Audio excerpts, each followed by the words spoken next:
Hola, buenas tardes.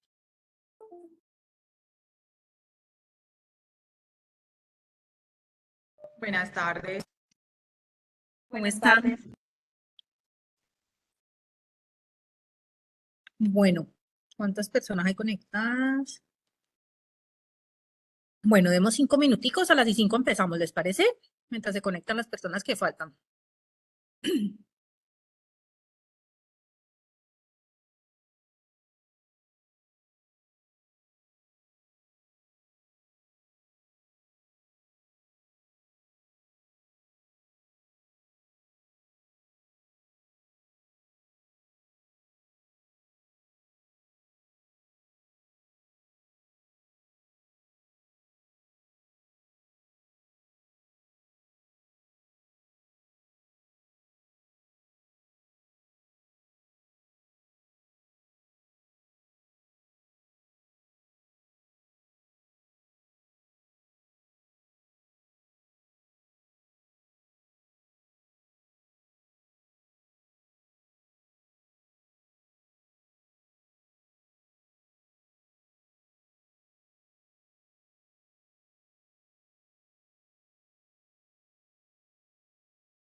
Buenas tardes. Hola, buenas tardes.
Bueno, buenas tardes para todos, todas. ¿Cómo están? ¿Cómo me les va? Vamos a dar inicio. ¿Me escuchan bien?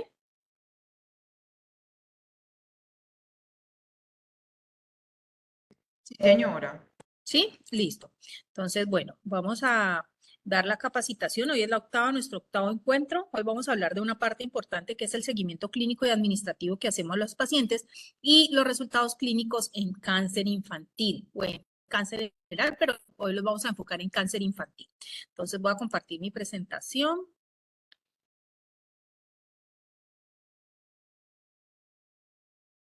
Listo, entonces sabemos pues que estamos hablando de, voy a cerrar mi video para que no vaya a,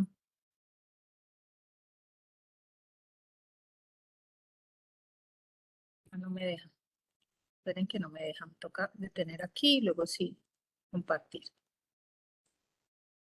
Entonces, para empezar, ya saben, pues estamos hablando del programa Naviguía.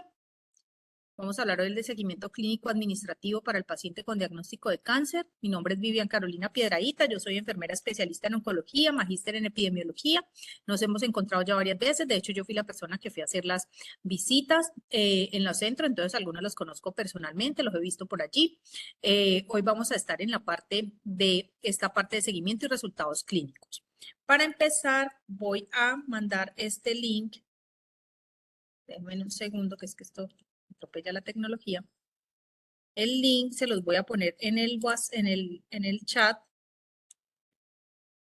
para que hagamos el pretest.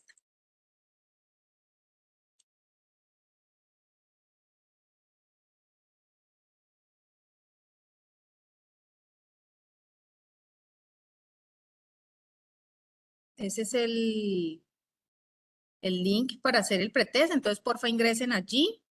Vamos a hacer un pre y post test. Entonces, porfa, me contestan este y ahora en un ratico hacemos el post test. Entonces, me dicen cuando estén listos. Tenemos hasta las y cuarto, 7 minuticos, 5 minuticos, hasta las y 13 para contestar el pretest.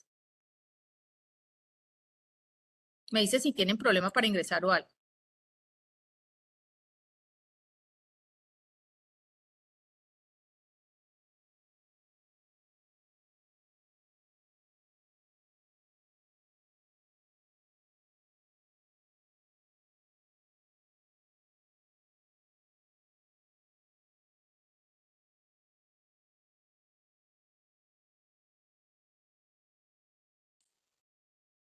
No deja editar, jefe.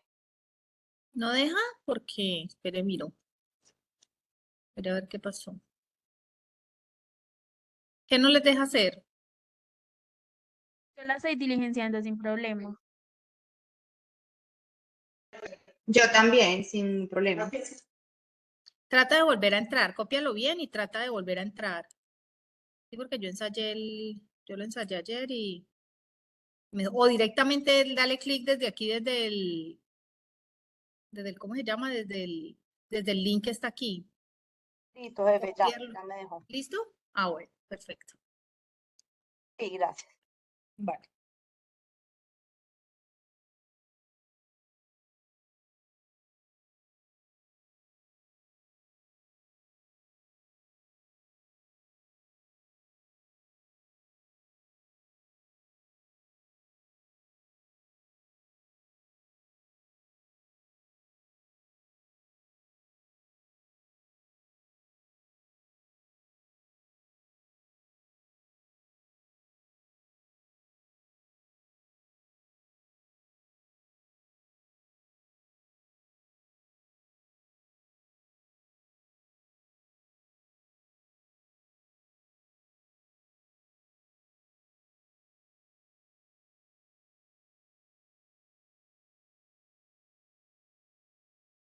Tenemos 5 minutos para terminar, ¿vale?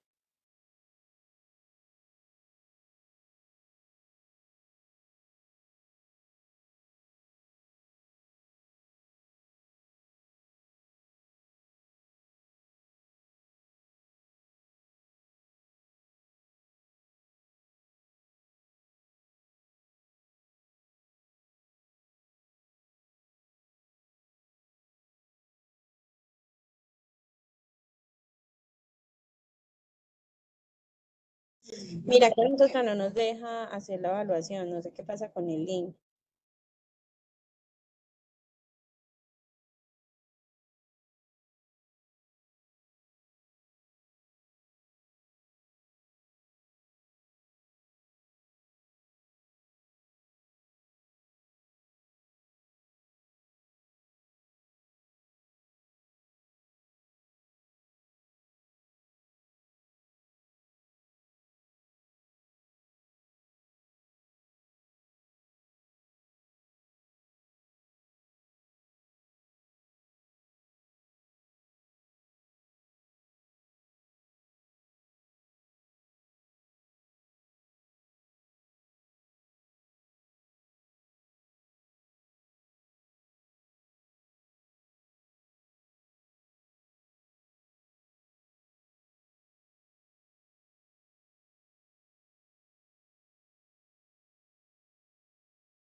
Yo hace rato estoy hablando con el micrófono cerrado, qué pena con ustedes. Que las preguntas decían, la idea era que la primera que tenía que marcar era pretest, donde decía pretest o posttest sí o no, pues marcar sí al pretest y no al posttest. Sin embargo, por ahí alguien me marcó posttest y pretest al mismo tiempo. Entonces, en las preguntas, la idea es que vamos a contestar. ¿Qué tipo de seguimiento existe? Entonces, A, seguimiento activo y pasivo. B, seguimiento a cohortes oncológicas. C, seguimiento activo, pasivo y por sospecha. Y D, seguimiento en tratamiento activo y en posttratamiento. ¿Qué creen ustedes? Hola, discúlpame, no estamos viendo tu pantalla. No, es que le estoy haciendo las preguntas. Pero venga, si quieren ponemos las preguntas, pues.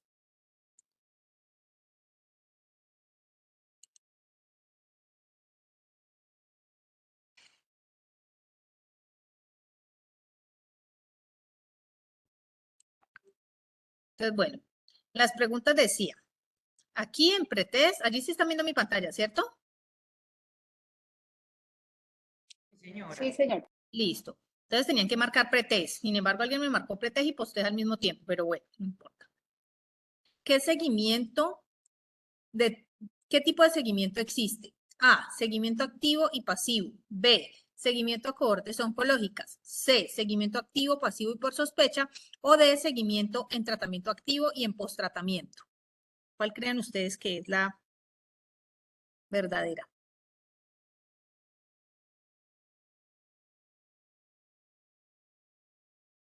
Cualquiera, tranquilas, que esto es el pre. No hay tanto estrés. ¿Cuál creen ustedes que es la correcta?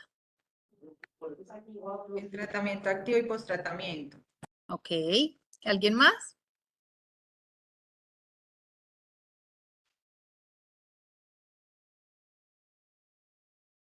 Bueno, pues les cuento que lo que nosotros hacemos en oncología es seguimiento activo y seguimiento pasivo.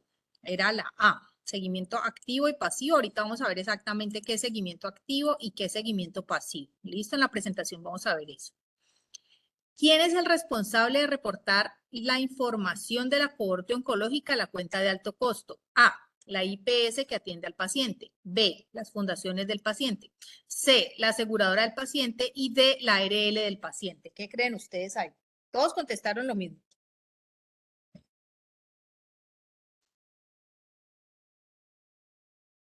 Sí, la IPS. La IPS, todos contestaron lo mismo, ¿cierto? ¿Y qué me dirían si les digo que no, que eso no es cierto? La IPS sí reporta a la aseguradora, pero la IPS no reporta a la cuenta de alto costo. La que reporta directamente a la cuenta de alto costo es la aseguradora, la EAPB o la EPS, que la información sí viene de lo que se manda desde la IPS, pero el responsable de enviar como tal la información directamente a la cuenta de alto costo es el asegurador. ¿Vale? Todo eso lo vamos a ir viendo ahorita en el transcurso del... ¿Cuánto tiempo debe pasar el paciente sin tratamiento para considerarse abandono del tratamiento? A, 3 semanas. B, 2 semanas y media. C, 2 meses o D, 4 semanas o más. ¿Qué creen ustedes?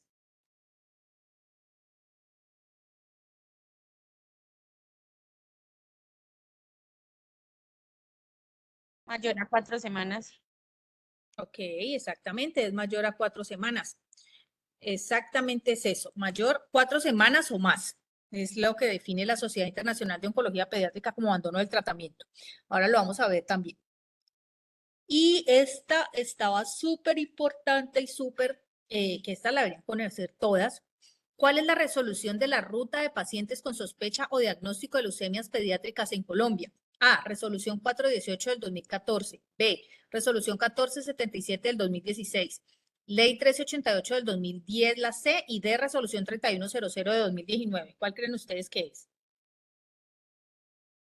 Ah, Ajá, la resolución 418 del 2014 es la que pone todo lo que tiene que ver la ruta con sospecha o diagnóstico de pacientes con leucemias pediátricas en Colombia.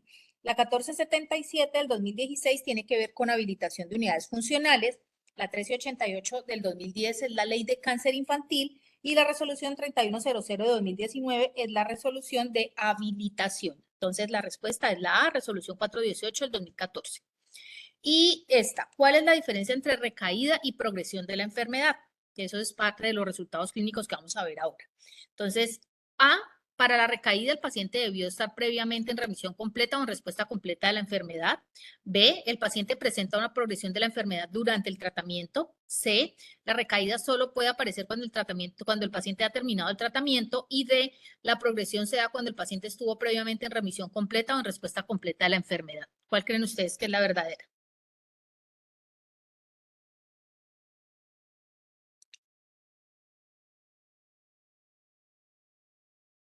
¿Cuál?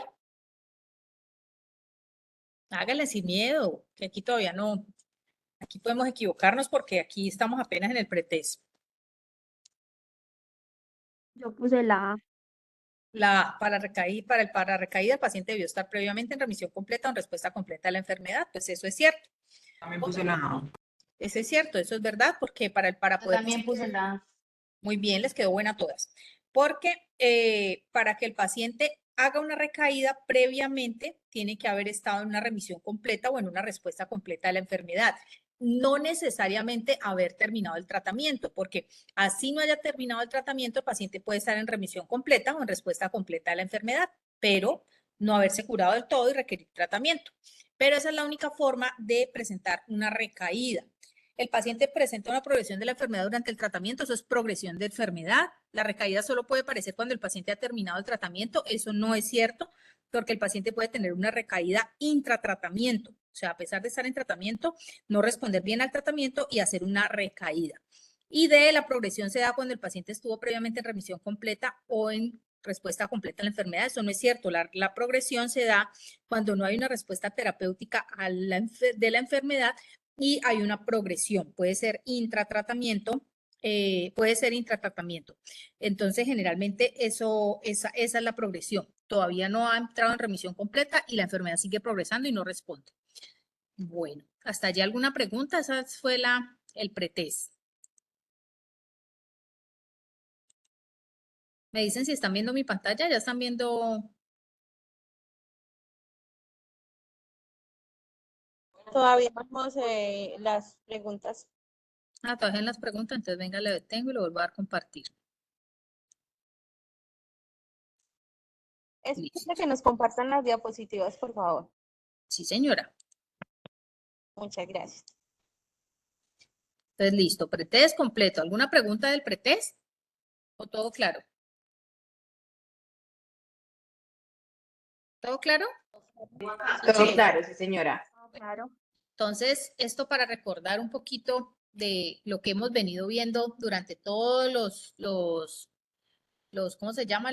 Las capacitaciones. En el mundo hay una población,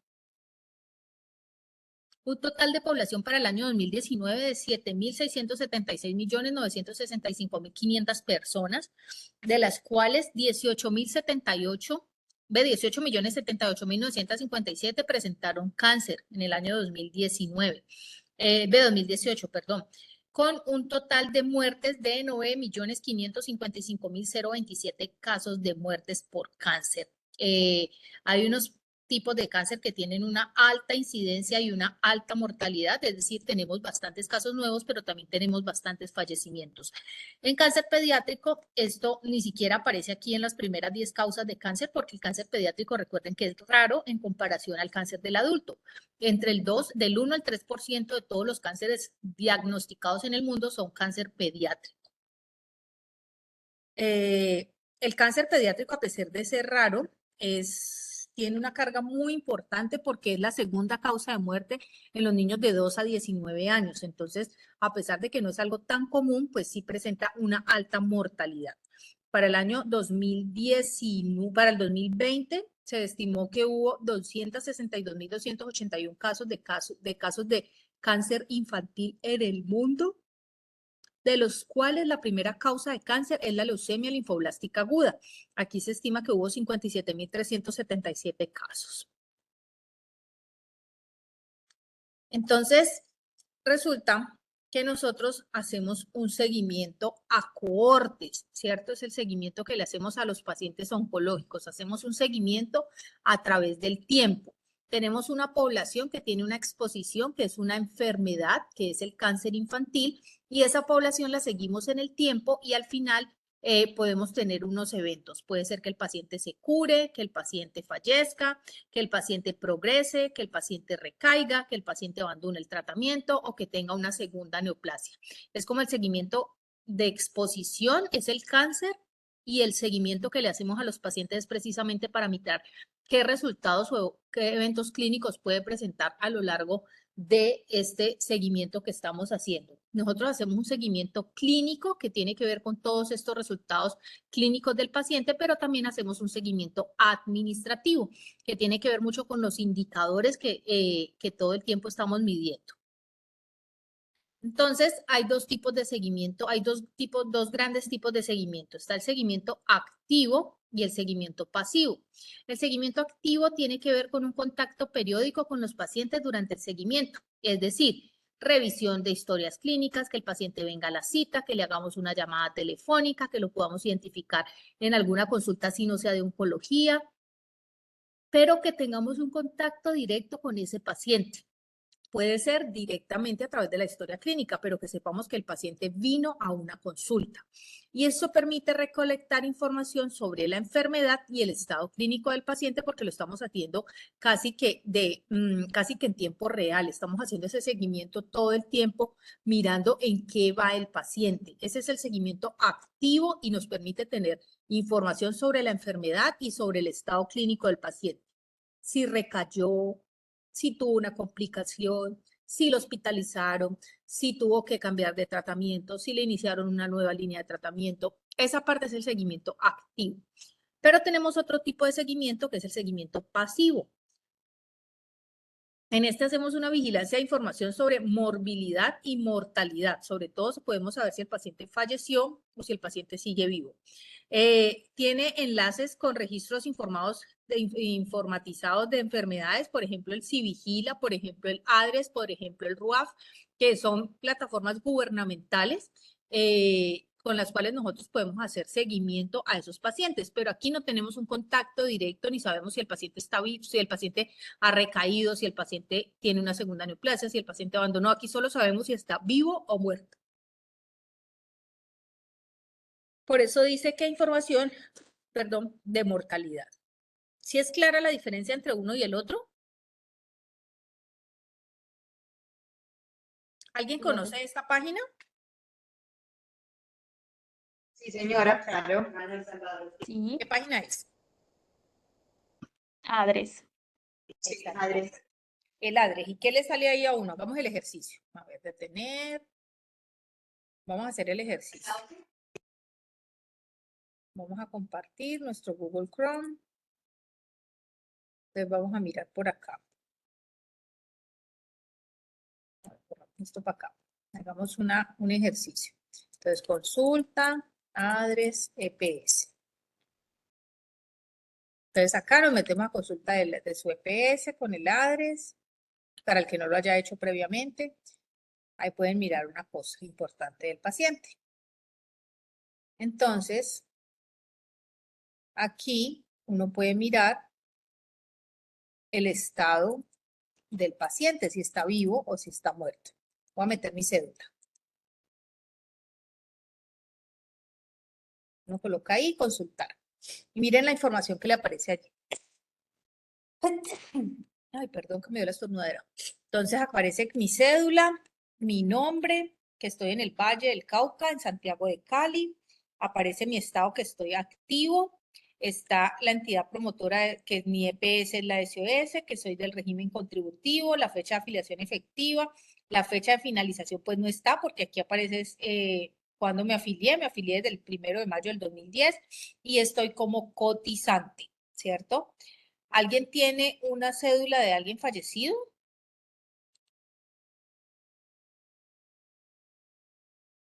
¿O una tarjeta o algo? ¿O mentiras? ¿Alguna quiere hacer el ejercicio? ¿Quién me da el número de cédula de alguien?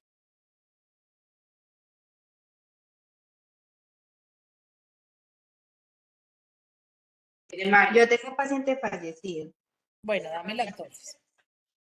2478. ¿Cédula? Sí, señora. 2478. 8838. Entonces, allí colocamos y miren cómo aparece cuando es un paciente fallecido.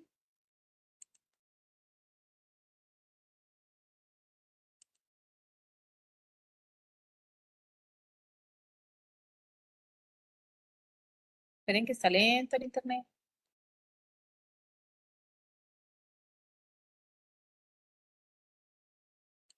Ah, ya no quiere consultar.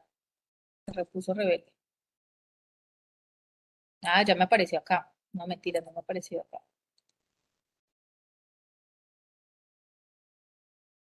No quiero hacer el ejercicio. Pongamos otra vez esto.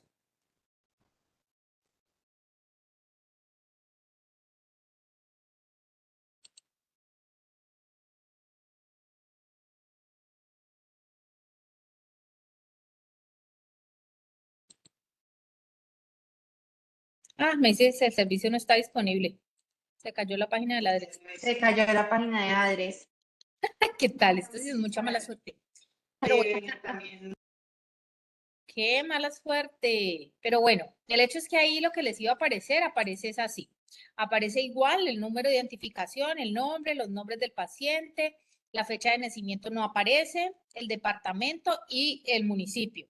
Les aparece que está fallecido, sigue teniendo la EPS, aquí no de activo, aparece fallecido. Régimen aparece, fecha de afiliación cuando se afilió y en la fecha de finalización de afiliación les aparece la fecha de muerte o generalmente un día muy cercano a la fecha de muerte, puede ser el día siguiente o al día. Esto no está 100% actualizado, entonces a veces uno puede encontrar cosas aquí de pacientes activos que uno sabe que están fallecidos o pacientes que están... No, mentiras. No, uno nunca encuentra aquí pacientes fallecidos que estén vivos. Eso no, eso es mentira. Uno encuentra pacientes activos que ya sabe uno que han fallecido. Pero aquí les aparece una muy buena aproximación de la fecha de muerte del paciente. Entonces, eso es para hacer seguimiento, que a uno le sirve mucho, por ejemplo, esos pacientes que no vuelven y que uno no sabe qué les pasó, dónde andarán. Entonces, puede mirar ahí y ahí les aparece a veces la fecha, la que está fallecido y la fecha de muerte. Y entonces esos pacientes ya uno los saca de la cohorte porque sabe que fallecieron. Entonces se cayó la página del ADRES. Bueno, esa es una forma. La otra forma es el RUAF. Pero para el RUAF uno sí necesita tener la fecha de expedición de la cédula o la fecha de nacimiento del paciente, que esa es un poco más complicada, pero también parece que está caída.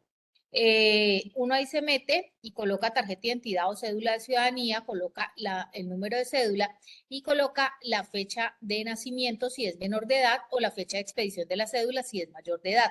Y ahí le aparece si el paciente está fallecido o si está activo. Si está activo te dice qué PS tiene, en qué país, en qué ciudad está cotizando, si se ha trasladado, qué asegurador de pensiones tiene y aparece todo eso. ¿Listo? Entonces, esta es la forma de hacer seguimiento pasivo, porque uno puede, de alguna forma, mirar cómo está el paciente, si está vivo, si está muerto, pero no le permite tener más idea de nada, pero es muy útil para uno saber si el paciente está vivo, que esos pacientes que no vuelven, que uno ve que no vuelven nunca más y que no sabe qué les pasó, entonces es una buena forma o una buena aproximación. Entonces, esta es vigilancia pasiva porque depende del reporte, de que alguien lo reporte en la plataforma, de que alguien lo reporte, por ejemplo, al Civigila o al ADRES o al RUAF y de ahí uno pueda mirar las cosas. El activo es el que yo voy y busco al paciente. Entonces voy y busco que esté en la historia clínica, voy y busco que haya venido a la cita, voy y busco que tenga una atención en la IPS. ¿Listo? Ah, y este es el RUAF, el Registro Único de Afiliados. Este es un poquito más actualizado porque prácticamente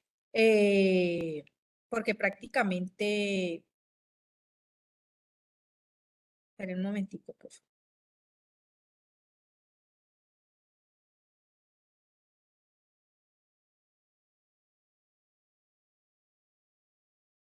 Entonces, porque prácticamente, ¿qué?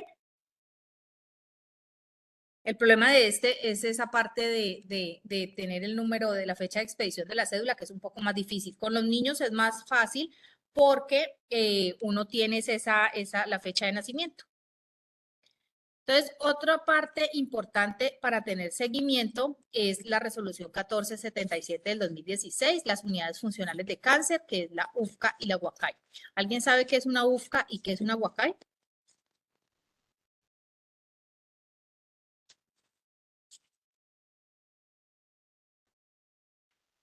¿no?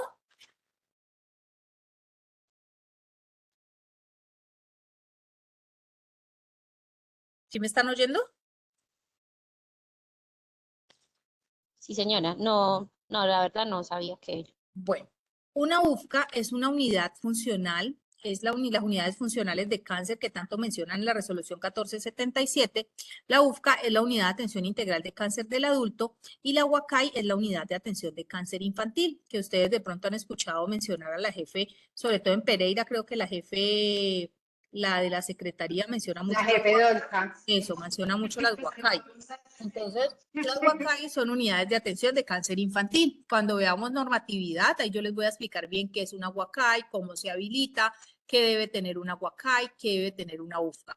Y esto en general, nosotros hasta ahora solamente hay habilitada una UFCA, dos UFCA en el país, una en la clínica Sommer de Medellín, otra en la clínica en el hospital de San Pedro en Pasto y una UACAI, que es la unidad de atención de cáncer infantil, en el Hospital Los Ángeles de Pasto. Son las únicas habilitadas. El resto funcionamos o funcionan como unidades oncológicas, donde se atienden pacientes con diagnóstico de cáncer o diagnóstico de cáncer infantil. Y para hacer una UFCA o una UACAI hay una parte importante, ellos evalúan 3 criterios grandes. Uno es la organización de las UFCA y las UACAI, tiene que ver con los servicios que tiene que tener una unidad oncológica para hacer UFCA o UACAI y atender a los pacientes con altos estándares de calidad.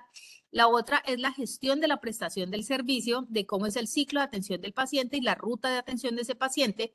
Y el último es el seguimiento y evaluación a la prestación de servicios y a los resultados en salud. Entonces miren que aquí ya empieza a decirme, es importante que usted haga seguimiento clínico y administrativo a ese paciente. Le tiene que hacer seguimiento tanto a cómo está prestando el servicio, cuánto se está demorando, cómo está haciendo toda esa parte de indicadores, pero también cómo es los resultados que está teniendo, es decir, qué supervivencia está teniendo, cuántas recaídas ha tenido, los pacientes están abandonando el tratamiento.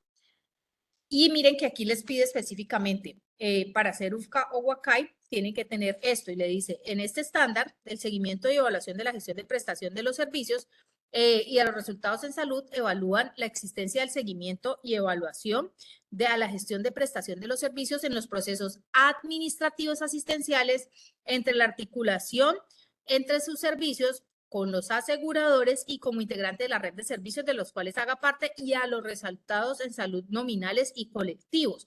Es decir, cómo le está yendo a usted con esos pacientes. Específicamente, miren que aquí lo que les pide, ya un poco más, ¿qué les está pidiendo la resolución en cuanto al seguimiento clínico y administrativo? Le está diciendo que usted tiene que tener un documento con el proceso sistemático de recolección, análisis y utilización de la información para mirar cómo está atendiendo a los pacientes de acuerdo con los lineamientos técnicos normativos vigentes. Es decir, si usted tiene 30 días para iniciar un tratamiento, si usted tiene que iniciar antes del 5.º día la prednisolona para el paciente con leucemia linfoblástica aguda, entonces que usted realmente esté haciendo eso durante los tiempos que necesita hacerlo. Además que tenga que tener indicadores de cumplimiento administrativo, de acceso, articulación, coordinación, ciclo de atención administrativa. Entonces, que si el paciente entra a esta hospitalización y esta hospitalización no se puede demorar más de una semana, por ejemplo, los pacientes pediátricos que están en fase de inducción y van a pasar a la consolidación. Entonces, salieron de la inducción, no deben demorarse más de una semana por fuera para iniciar la consolidación si su parte clínica lo permite. Que no deben demorarse más de 5 días para iniciar el tratamiento, que no deben de estar por fuera del tratamiento más de 4 semanas si no hay una causa clínica que lo justifique. Entonces, aquí le está diciendo todos esos procesos de cómo usted los está articulando y cómo los está midiendo, que debe tener protocolos, rutas de atención, calidad de registros clínicos, todo eso evaluado y que además tenga fichas técnicas y definición de metas. Eso lo vamos a ver en indicadores, cómo se hace una ficha técnica, qué es un indicador, qué hay en el numerador, qué hay en el denominador, qué se debe medir, cómo lo debemos medir. Y la definición por parte de la UFCA y la UACAI de los indicadores para el monitoreo nominal y colectivo de atención e impacto a los pacientes con cáncer, es decir, cuánto es su supervivencia, cómo le va a sus pacientes en cuanto a supervivencia. Entonces, ¿cuál hay probabilidades de estar vivo después de un diagnóstico a 5 años tiene su paciente con leucemia linfoblástica aguda? ¿Qué probabilidad de supervivencia tiene su paciente con cáncer de pulmón? ¿Qué probabilidad tiene así? ¿O cuántos están recayendo? ¿Cuál es la incidencia acumulada de abandono? ¿Cuál es la incidencia acumulada de recaída? ¿Cuál es la mortalidad que usted está teniendo? Aquí le piden ya desglosadito qué debe tener usted en esa parte de seguimiento clínico y administrativo. Aquí le dan como la libertad a que usted lo haga porque el CISPRO todavía no ha definido exactamente qué indicadores tiene que medir. Entonces le da como mucha libertad de que usted puede medir lo que por ahora necesite medir. Ese es seguimiento clínico y administrativo, ¿cierto? Estamos mirando. Pero hay otra forma de hacer seguimiento clínico. Entonces, por ejemplo, en tumores óseos, en tumores sólidos, hay una tabla, esto lo usan mucho para ensayos clínicos controlados, para mirar las respuestas al tratamiento y se llama el RECIST. Es una forma de medir cómo está siendo la respuesta al tratamiento y aquí estamos haciendo seguimiento clínico. Allá estábamos haciendo la parte administrativa, pero mirando resultados en salud. Aquí ya estamos haciendo el seguimiento clínico exacto, de qué tiene que medir usted, de cómo tiene que seguir esos pacientes. Entonces, generalmente en los tumores sólidos, lo que uno hace es imágenes, evaluación por imágenes diagnósticas para mirar qué tanto ha disminuido el tumor y eso es una forma de hacer seguimiento clínico. Entonces, esta escalita nos sirve para medir qué tanto ha sido la respuesta del paciente. Entonces, por ejemplo, cuando el paciente puede tener las siguientes respuestas. Puede tener una respuesta completa. Es cuando desaparece todas las lesiones o tumores que tenía el paciente. Entonces, por ejemplo, un paciente que no necesariamente respuesta completa quiere decir que el paciente haya terminado tratamiento. Un paciente puede estar en respuesta completa aún estando en tratamiento. Por ejemplo, los pacientes de osteosarcomas o de tumor de Wills que es el tumor renal, o el osteosarcoma, que es el tumor de hueso. Entonces, cuando le amputan la pierna al paciente, le están quitando toda esa enfermedad medible o esa enfermedad que veíamos allí, o cuando tiene un tumor de Wills y le quitan todo el riñón. Entonces, ahí le están obligando, pues de una manera artificial, le están introduciendo una respuesta completa porque están quitando toda esa enfermedad visible o medible que tenía el paciente. ¿Sí me hago entender? ¿Sí es claro esa parte? Que a pesar de que el paciente esté en tratamiento y no esté curado, puede estar en respuesta completa.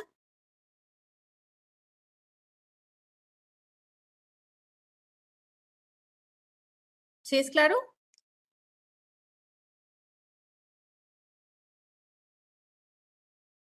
Hola.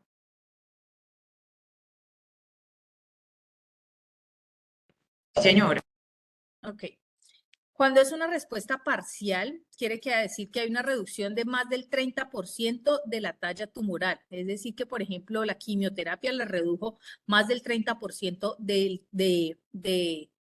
más del 30% del, ¿cómo se llama? Del tumor en total. Cuando es una enfermedad estable o cuando el paciente no ha hecho respuesta parcial, si quieres una enfermedad estable, es reducción de menos del 30% de todo el tumor o un crecimiento menor de menos del 20%. O sea, que haya crecido un poquitico más o que haya disminuido menos del 30%. A eso se refiere con una enfermedad estable, que no está ni peor ni está mejor, pero ahí va, no ha empeorado al menos la carga tumoral. Y una enfermedad progresiva quiere decir que hay un crecimiento de más del 20% de la lesión inicial del tumor o la ocurrencia de nuevas lesiones. Por ejemplo, un paciente que tiene un osteosarcoma y está en tratamiento, no lo han amputado, no le han hecho salvamento, no le han operado la pierna, está solo en quimioterapia. Todavía tiene lesión allí en su pierna y además le dieron unas lesiones metastásicas en pulmón. Eso sería una enfermedad progresiva. O el paciente que eso es más difícil, el paciente de una leucemia, de un linfoma de Hodgkin que tenga nuevas lesiones, por ejemplo, en mediastino y que ya venía con unas lesiones inguinales, paraórticas, unas lesiones claviculares y aumentaron aún más sus lesiones. Entonces, eso puede ser una progresión de la enfermedad. Entonces, el RECIST es el criterio de evaluación de respuesta en tumores sólidos. ¿Listo? ¿Alguna pregunta hasta allí del RECIST?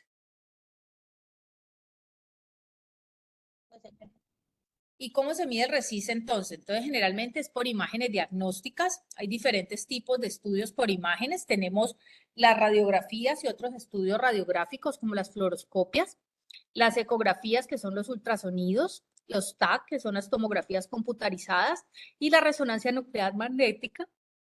Y ahora muy de moda en estudio de medicina nuclear el PET scan, el PET-CT, que nos permite ver muchas más cosas, sobre todo porque él usa un radionúclido y mira cómo la concentración de ese radionúclido se da en algunas partes.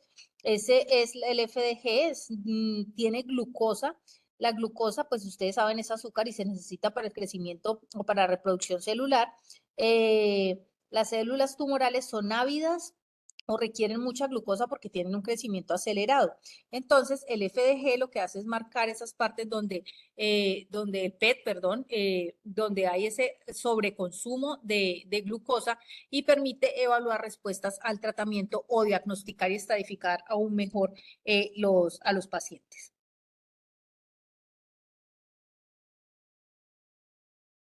La otra parte es los tumores hematológicos, hematolinfoides, sobre todo las leucemias. En las leucemias, la evaluación se hace con aspirados de médula ósea y biopsias de médula ósea, se miran citometrías de flujo. La médula ósea tiene una parte líquida y una parte más sólida. Para el aspirado de médula ósea lo que toman es la parte líquida, como la sangre medular, y la parte sólida se extrae en la biopsia. Así como ven en la imagen, pues se hace el aspirado de médula ósea y la biopsia para mirar esa respuesta al tratamiento y mirar si no está infiltrada de blastos. Ustedes vieron, yo creo que han visto con mis compañeros en las clases anteriores, cómo es el proceso de diagnóstico y cómo se hace una infiltración medular con muchos blastos o células blásticas, células inmaduras que invaden esa médula ósea. Entonces, cuando hay esa proliferación clonal de esas formas inmaduras de los linfocitos, que son los linfoblastos, pues hay una enfermedad llamada leucemia linfoblástica aguda. Cuando se controla con la quimioterapia, pues esos linfoblastos disminuyen, la forma inmadura disminuye y la idea es que se vuelve a recuperar una hematopoiesis normal, vuelven a haber producción de células sanguíneas normales. Entonces, normalmente tiene la misma, ya se tiene otra vez todo lo que tiene que ver con los linfocitos, con todo eso. Pero para mirar eso, precisamente se hacen estos aspirados de médula, estas biopsias, para evaluar de que esas células inmaduras no hayan vuelto a proliferar y de que las células que tenga el paciente sean células viables y que hagan una hematopoiesis normal. Entonces, esta otra forma de hacer evaluación o seguimiento clínico a través de, pues, un método, ¿cómo se llama? Sí, un método clínico. La citometría de flujo, que es lo que se usa para mirar todo lo que tiene que ver con el mielograma, perdón, la citometría de flujo del aspirado de médula. Es una técnica de análisis molecular y mide las características de dispersión de la luz. Mire que, por ejemplo, aquí las características que tienen de dispersión y los colores que tienen estos son diferentes. Aquí hay un cúmulo de blastos. Entonces, con esto pueden medir cuánto tiene de enfermedad medible el paciente en esa médula ósea. Y ahí es donde hablamos de la famosísima enfermedad mínima residual, que es una cosa de medir, ¿cómo se llama? Precisamente cómo está esa enfermedad.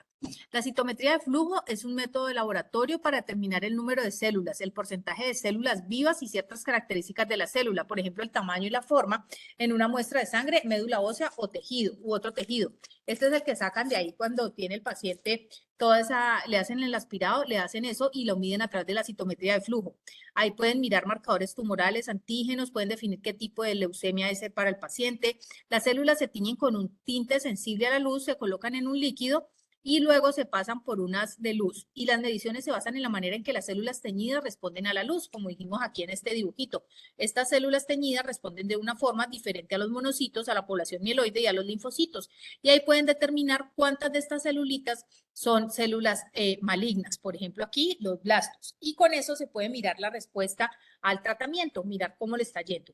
La idea es que el paciente debe tener una citometría de flujo negativa o menor de 0,01 para haber tenido una buena respuesta al tratamiento. Si se tiene más de eso, pues quiere decir que no ha respondido también el tratamiento. Si en el aspirado de médula hay más del 5% de blastos, en esa muestra, en ese aspirado de médula ósea, también no ha respondido al tratamiento. O si estaba en remisión completa previa y ahora tiene más del 5% de blastos o una enfermedad mínima residual positiva, dependiendo del número de blastos, se va a decir que el paciente hizo una recaída o que no ha respondido al tratamiento.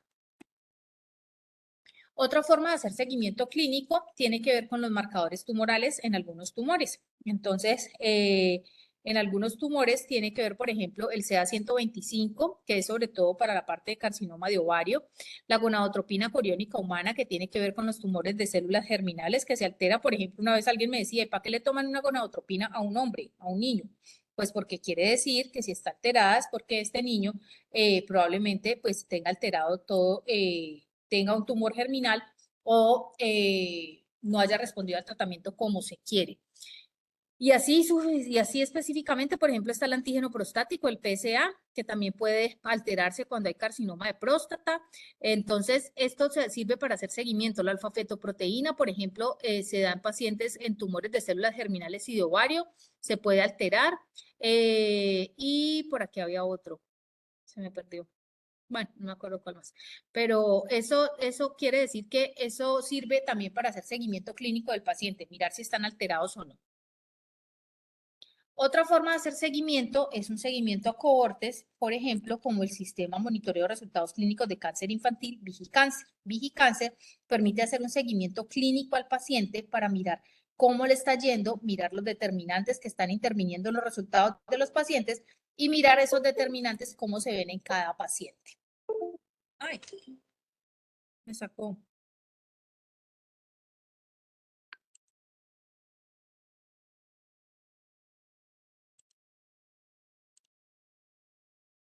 Allí están viendo, es que me sacó.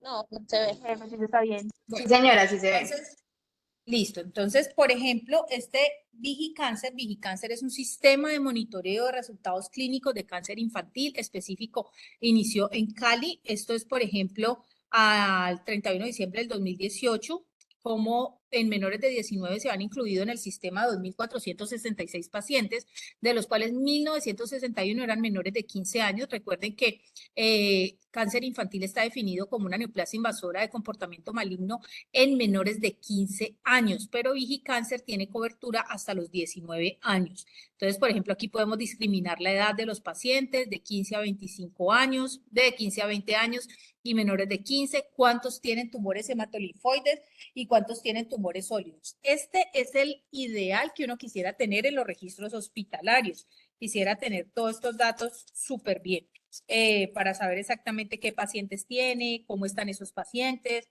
cómo les ha ido con los tratamientos, cómo les ha ido en general, qué resultados clínicos tienen. Entonces, por ejemplo, aquí podemos ver que en los hematolinfoides se tuvieron 278 muertes y 352 eventos. Eventos se refiere a recaídas, abandonos del tratamiento y neoplasias, segundas neoplasias.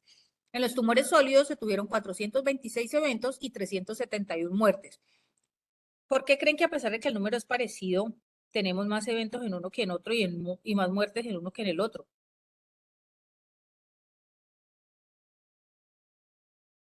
¿A quién le va peor en términos de curación en cáncer infantil?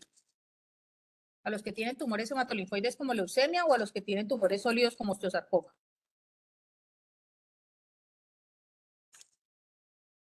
En lo que ustedes han visto, ¿qué experiencia tienen? A lo sólido. Los sólidos. Ajá. Tienen peores resultados clínicos generalmente los tumores sólidos. ¿Por qué? Porque llegan en estadios metastásicos, porque son pacientes con una biología tumoral muy, muy agresiva. Bueno, hay múltiples razones. Entonces, por eso uno ve aquí más muertes. Sin embargo, eso estadísticamente, bueno, sí es significativo, creo, no me acuerdo. Sí, sí debe ser estadísticamente significativo. Pero sí vemos la diferencia de esas dos naturalezas de tumores. Entonces, por ejemplo, también se puede hacer seguimiento. ¿Cuántos pacientes promedio estoy yo diagnosticando por año en cada ciudad? O en la ciudad, cada año, cuántos pacientes estoy diagnosticando? ¿Qué es lo que uno quisiera también tener en las instituciones? Saber cuántos pacientes me llegaron diagnosticados nuevos este año, cuántos me remitieron, cuántos diagnostiqué yo, cuántos tienen... Ay, ¿qué pasó con esto? Enloqueció.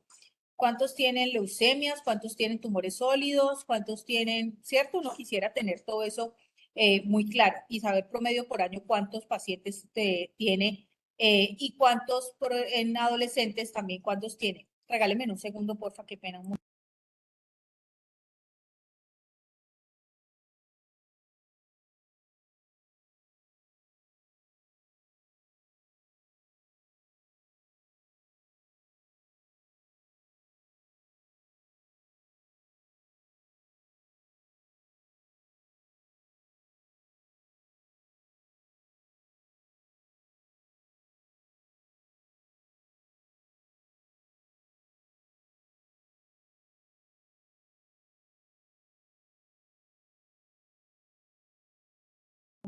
Qué pena. Entonces, uno quisiera también tener eso. ¿Cuántos adolescentes estoy teniendo? En su experiencia, ¿qué les parece?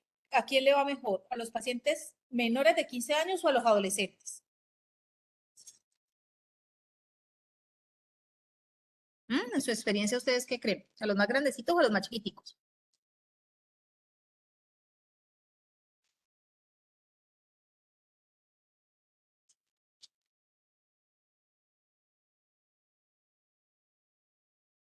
Generalmente los adolescentes tienen peor respuesta al tratamiento por diferentes razones. Son enfermedades un poco más agresivas, son enfermedades biológicamente hablando diferentes a las de los niños chiquitos. Hay tumores, por ejemplo, en los niños grandes hay más tumores sólidos.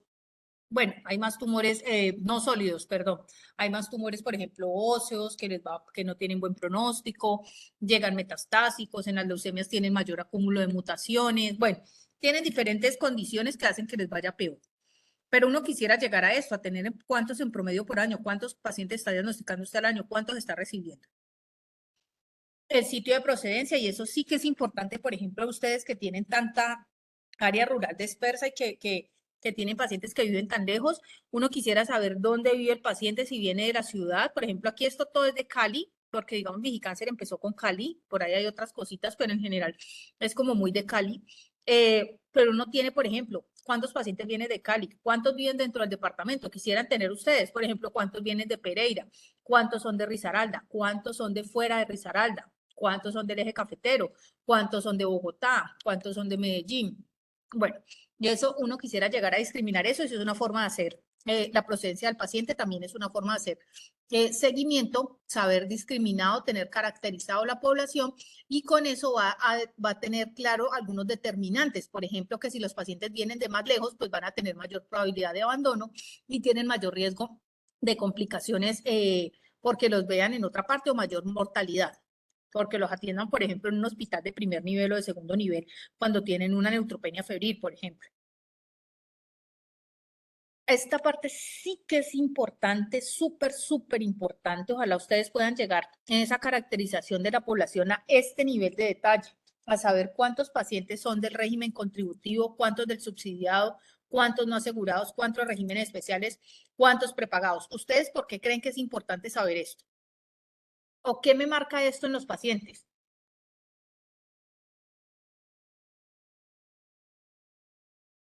De pronto la adherencia al tratamiento. La adherencia, ¿pero por qué? ¿Quién tiene mejor adherencia? O el acceso que tengan al servicio de salud.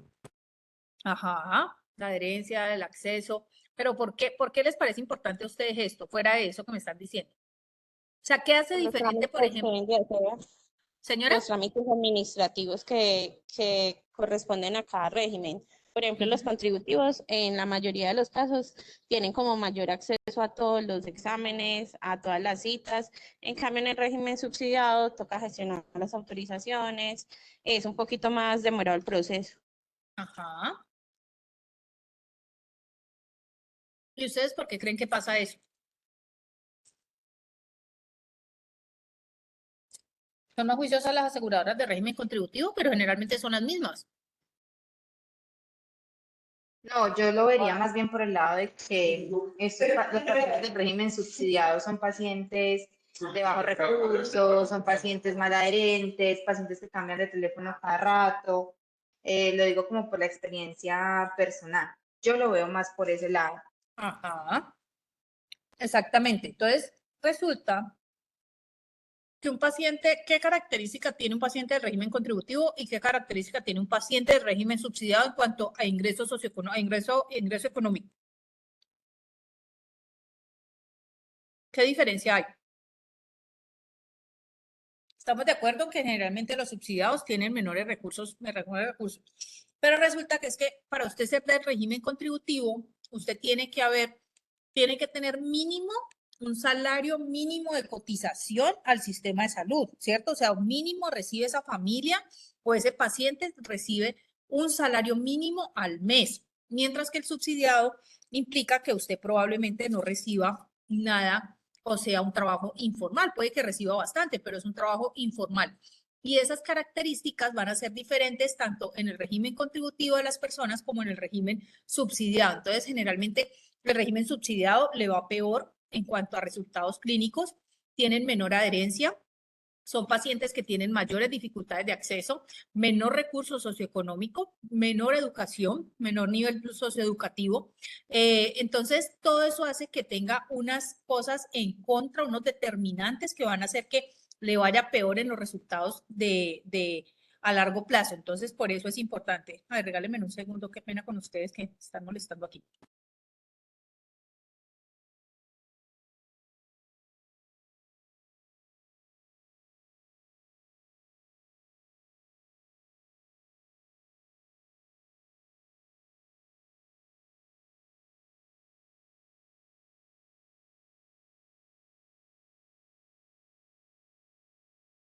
Entonces, esos pacientes hacen que tengan unas características diferentes y que tengan peores resultados. Entonces, por eso es tan importante tener esa caracterización y todo eso se hace a través del seguimiento. Esa caracterización de las poblaciones en los pacientes. Miren que generalmente esto es muy de Colombia, en cáncer infantil uno ve mucho esto, excepto en algunas partes como Neiva, Pasto, que uno ve mucho subsidiado y poco contributivo, pero en general en el resto del país, en las ciudades grandes, uno ve esto muy así, muy equiparado, muy parecido, muy casi 50-50, el subsidiado y el contributivo. Generalmente uno tiene un poquito más de subsidiado en los niños, pero generalmente el contributivo y el subsidiado es más o menos parecido.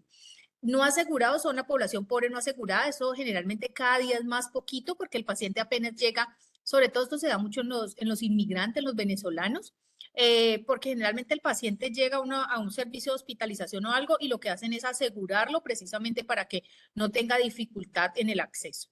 Regímenes especiales o de excepción, entonces la policía, Ecopetrol, militar.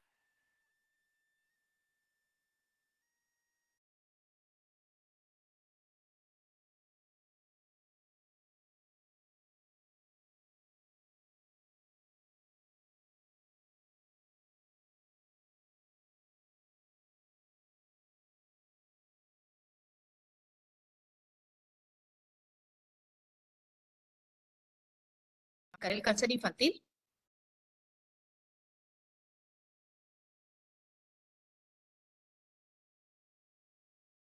Yo creo que este lo vieron con el doctor Jesús o con el doctor Ramírez. ¿No? Sí, jefe, eso lo vimos. Listo. Esta clasificación de cáncer infantil se da porque resulta que en pediatría el cáncer se mide o se clasifica diferente al cáncer del adulto. En el cáncer del adulto se clasifica mucho por la topografía, por el lugar en el cuerpo donde se produce el tumor. Entonces, por ejemplo, el cáncer de mama es en la mama, el cáncer de pulmón es en el pulmón, el cáncer de próstata es en la próstata, el cáncer de vejiga es en la vejiga, o sea, ¿cierto? Donde su nombre lo dice, de ahí generalmente es el cáncer. Uno generalmente no tiene un cáncer de mama en el testículo, porque pues no, es un cáncer de mama, o sea que se da en las mamas. Usted no tiene un cáncer de próstata en otra parte que no sea la próstata. En pediatría las cosas funcionan un poquito diferente y se tiene en cuenta más la histología más que el sitio donde se da. Por ejemplo, uno puede tener un tumor renal o un tumor de Wills extrarrenal, que es muy raro, pero se puede dar. El neuroblastoma generalmente es de las glándulas suprarrenales, pero puede estar en toda la parte de los nervios periféricos. Entonces puede estar en el tórax, puede estar en el mediastino anterior, puede estar en el mediastino posterior, puede tener un primario a nivel del sistema nervioso central, que es muy, muy raro, pero puede pasar, un sarcoma de Ewing también a nivel del sistema nervioso central, o sea, son cosas muy, muy raras, pero que pueden pasar. Entonces, por eso uno se fija más en la histología, el tipo de célula que está afectado. Entonces, por ejemplo, el grupo 1 son las leucemias, entonces se clasifican así de acuerdo a los tipos de células que afectan. Entonces, el tipo 1 son leucemias y síndromes mielodisplásicos y enfermedades mieloproliferativas, generalmente ese es el grupo 1. El grupo 2 tiene que ver con enfermedades como los linfomas, tanto Hodgkin como no Hodgkin. En un no Hodgkin en pediatría más común es el linfoma de Burkitt. La del grupo 3 es el sistema nervioso central y otros misceláneos intracraneales e intraespinales, cánceres intraespinales. El grupo 4 es el neuroblastoma y otros tumores del sistema nervioso periférico, que el neuroblastoma no es del sistema nervioso central, o sea que normalmente el neuroblastoma no está en el cerebro, a no ser de que sea una metástasis, pero normalmente no está en el cerebro, que a veces uno cree que por ser neuroblastoma está en el cerebro y no es del cerebro, es del sistema nervioso periférico. Tenemos los retinoblastomas que dan, como su nombre lo dice, en la retina. Tenemos los tumores renales en el grupo 5, que el más común es el tumor de Wills. Tenemos los tumores hepáticos en el grupo 7, que el más común es el hepatoblastoma. El tumor óseo está en el grupo 8 y aquí tenemos sarcoma de Ewing y sobre todo osteosarcomas. En el grupo 9 tenemos tumores de tejidos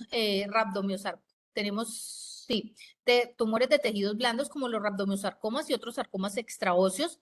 En el grupo 10, que es bien pintoresco y bien llamativo, tenemos los tumores de células germinales. Aquí tenemos tumores trofoblásticos y neoplasias de gónadas. Entonces podemos tener tumores germinales gonadales, ovario, testículo. Podemos tener tumores germinales extragonadales extracraneanos, entonces, por ejemplo, en el mediastino, en el retroperitoneo, bueno, eso. Y podemos tener tumores germinales intracraneanos e intraespinales. Entonces, intracraneanos. Entonces, esos son más raros todavía porque podemos tener, entonces, un germinoma en el cerebro. Podemos tener un tumor, un tumor germinal en la glándula pineal, un pinealoblastoma. Podemos tener varias, no, un pinealoblastoma no, ¿cómo se llama? Se me olvidó el que está en la glándula pineal. Bueno, se me olvidó el nombre. Entonces se pueden dar en muchas partes y no necesariamente ser malos, porque los tumores germinales son de buena respuesta. Y tenemos en el grupo 11 otras neoplasias epiteliales malignas que tienen que ver más con tumores del adulto, cáncer de mama, cáncer de estómago, cáncer del tracto gastrointestinal, cáncer de tiroides, sobre todo en este grupo se dan muchos. Y en el grupo 12, otras neoplasias no especificadas, que ya son tumores muy, muy raros. Aquí para que vean, esto ya lo habían visto, pero las leucemias es lo más común. Miren que tenemos un 38% de los tipos de cánceres fueron leucemias, seguido de los tumores del sistema nervioso central acá y posteriormente los linfomas. Y por acá, llamativo, en Colombia tenemos un problema grande con los tumores malignos, los tumores óseos malignos que siempre representan un poquito más de lo que representan en el mundo. Tenemos bastantes tumores óseos y eso es malo porque tenemos malos resultados en tumores óseos. Y esta es la que ustedes conocen o ustedes han visto en los ensayos clínicos y que de pronto les han presentado muchas veces en la supervivencia. ¿Alguien sabe leer esta gráfica? ¿O alguien sabe cómo se interpreta? ¿O qué significa eso?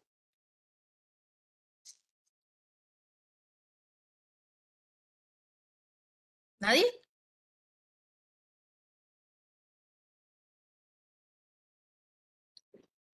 ¿La han visto antes? ¿Han visto estas gráficas en los estudios que leen o en los estudios cuando les presentan?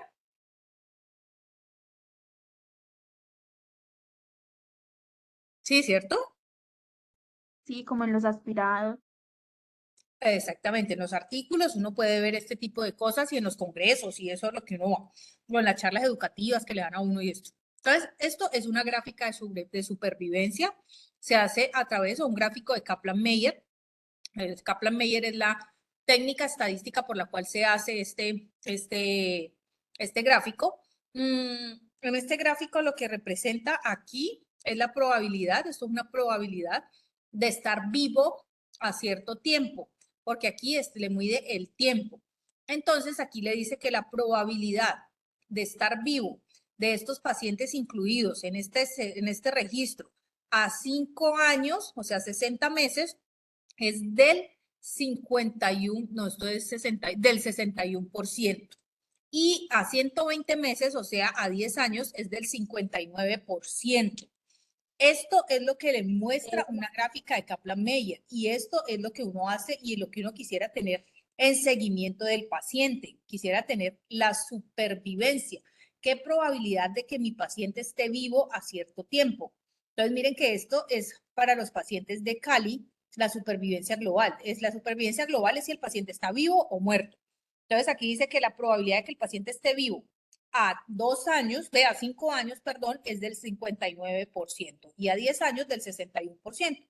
Esto ha ido mejorando con el paso del tiempo.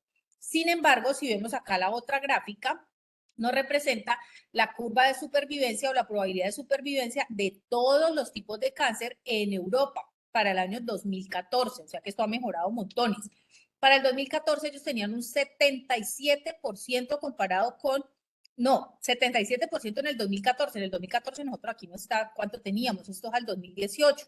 Entonces, probablemente esto también ha mejorado, pero esto también para el 2018 debe estar más del 80%. Entonces, la brecha que hay entre unos y otros, entre Europa y nosotros, es muy grande. Pero lo que quiero llamar la atención es que esto se usa para hacer seguimiento clínico y mirar el impacto del tratamiento, cómo me está yendo a mí. Bueno, y no solo el tratamiento, porque esta supervivencia está dada por muchos otros determinantes, no solo que el paciente no solamente se muere por el tratamiento, o sea, no se muere solamente de la enfermedad, ¿por qué otras cosas se puede morir el paciente? Que me diga, le doy un premio.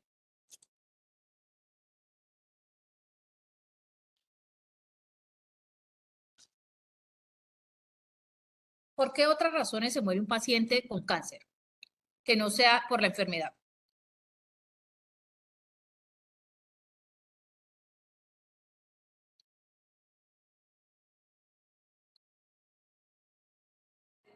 ¿No sabe? Infecciones, post-tratamiento, infecciones. Supresión. Infecciones, sí señora.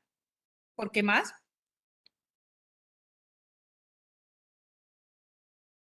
Por las infecciones es una cosa, no es una complicación asociada a la neutropenia y a eso y se mueren los pacientes.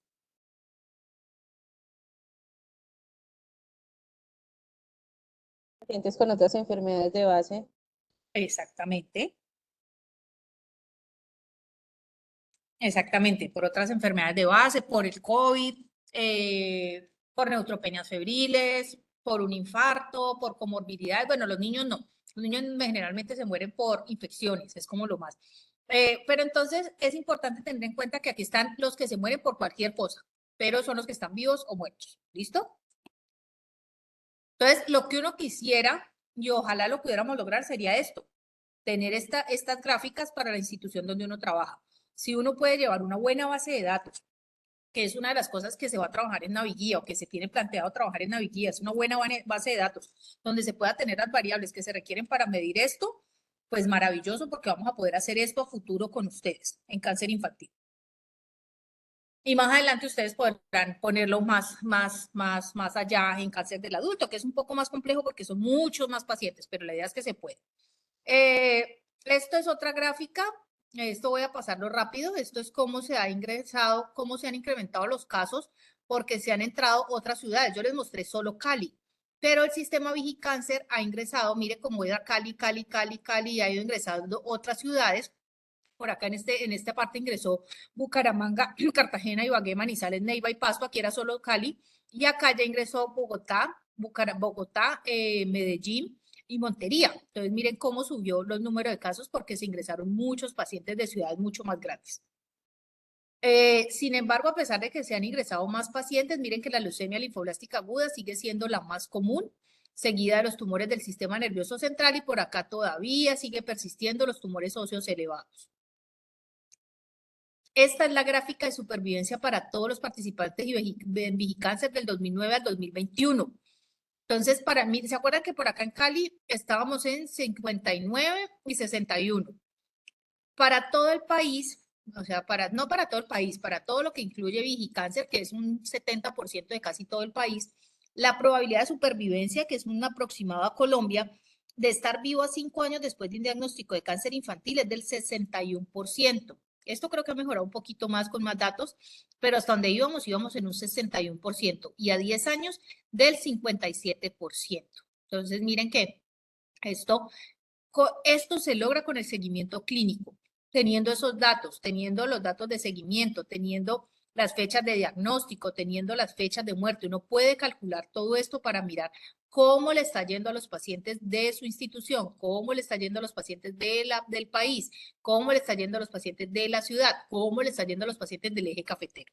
Entonces, para que entiendan esto, a 60 meses, 61% en Colombia. Esto es supervivencia global de niños y adolescentes. Mire lo que yo les decía. Esta es la curva de los adolescentes, de los niños menores de 15 años, y esta es la curva de los adolescentes. ¿Qué ven ustedes allí? ¿A quién le va mejor? ¿O a quién le va peor?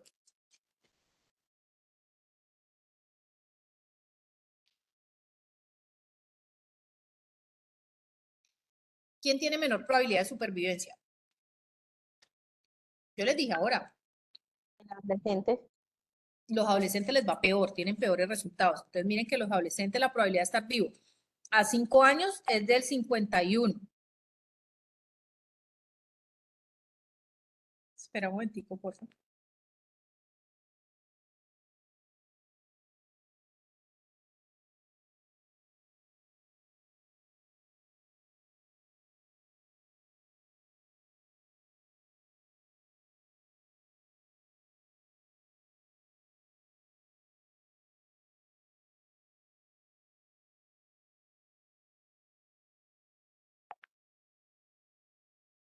Espérenme un segundo.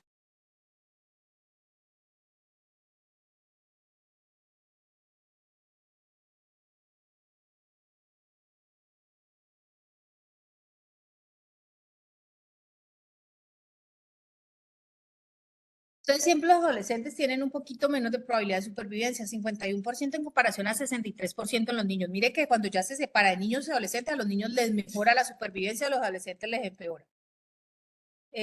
Bueno, esa es una cosa. Este es por aseguramiento y por periodo. ¿Se acuerda que decíamos que el contributivo le iba de una forma y el subsidiado le iba de otra forma? Miren que si uno mide aquí el contributivo a 5 años, tiene alrededor casi 68%, ¿cierto? La supervivencia. Mientras que miren ¿cómo se llama? En los subsidiados. En los subsidiados uno diría que tienen a 40 meses una supervivencia cercana al 60%, mientras que aquí está por encima, casi en el 70%.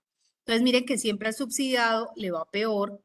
Esto quiere decir que en los periodos de tiempo, entre más cercanos vas ahora, les ha ido mejor a los ambos regímenes, sobre todo el subsidiado ha mejorado un poquito más que el contributivo, pero sigue siendo bajita en comparación a este.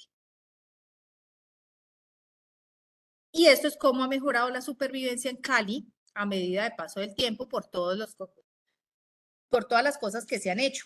Resulta que una de las cosas que se hizo en Cali y que se cree que ha mejorado la supervivencia de los niños es precisamente los programas de navegación del paciente, porque la idea es que estos niños, pues con un programa de navegación allí detrás, tienen menores barreras de acceso, tienen menos problemas de autorizaciones, tienen mayor seguimiento, mayor adherencia. Entonces, esos pacientes todo el tiempo están allí como vigilados y con un seguimiento mucho más estrecho. Entonces, esto hace que estas cosas mejoren. Además, han abierto más UCIs, además tienen mejores programas de soporte, mejor equipo psicosocial, mayor seguimiento. Entonces, mayor adherencia ha hecho que mejore toda la atención del paciente, pero en parte la idea es que a futuro nosotros en el eje cafetero, con esos programas de navegación que ustedes tienen y con todas las cosas que vamos a hacer de aquí en adelante para mejorarlos y fortalecerlos, todo esto se pueda medir a futuro en el eje cafetero. Podamos decir, mire, es que nosotros teníamos una supervivencia de tanto y ahora tenemos una supervivencia de tanto. Esa es la idea a futuro. Esto es por aseguramiento. Miren lo que yo les decía, al subsidiado siempre le va un poquito peor que al contributivo. El contributivo siempre tiene 68% a 60 meses, mientras que el subsidiado, los pacientes del subsidiado tienen un 60%. Eso quiere decir que el régimen de afiliación sí tiene mucho que ver con el resultado clínico final del paciente. Este es por aseguramiento en Cali por periodo, esto ya lo hemos visto, que ha mejorado en que a medida que más avanzamos en el tiempo, eso va mejorando, pero el subsidiado siempre sigue por debajo. Miren, el 2009 al 2013, como les iba, menos del 50% la probabilidad de supervivencia, mientras que por acá era casi del 60%. Y lo que decíamos ahora, ¿se acuerdan que decíamos que a los tumores sólidos les va peor? Pues mire que a los que peor les va es a los del sistema nervioso central. A estos niños, esto es por grupo tumoral y por periodo. Miren la supervivencia de los hematolinfoides, ha mejorado, ya estamos en 77% en Cali de supervivencia y creo que ahora es un poquito más en leucemias, pero en sistema nervioso central solo llega a un 53%, porque les va muy mal a los del sistema nervioso central. Y los sólidos han mejorado a un 66%, pero mire que aún así sigue yéndole peor, casi 11 puntos porcentuales por debajo los tumores sólidos de los hematolinfoides. ¿Se acuerda que eso dijimos ahora? Que les iba mejor a los linfoides que a los hematolinfoides que a los sólidos, y a los que peor les va es a los del sistema nervioso central, a los tumores cerebrales. Entonces, pues ya lo vimos aquí ampliamente. Esto es una gráfica de Kaplan-Meier que ya les expliqué cómo va midiendo las caídas, las mortalidades de los pacientes a lo largo del tiempo, que esto es lo que ustedes ven en los estudios y cuando van a una conferencia. Ya entienden pues esto acá. Y por ejemplo, en este caso, miren cómo es un paciente. Esta es una gráfica inventadita. Es una gráfica que le quiere mostrar aquí cómo es la supervivencia del paciente sin metástasis y mire cómo se va aplanando por acá y cómo es el paciente con metástasis, que esto también es la realidad. Los pacientes metastásicos pues tienen peor pronóstico, tienen peores resultados clínicos a largo plazo. La sobrevida libre de evento de progresión, esto es diferente, esto no me voy a meter a explicarlo, pero aquí quiere decir que no solamente se mide si el paciente está vivo o muerto, sino que también mide otras condiciones. Regálenme un segundo, por favor.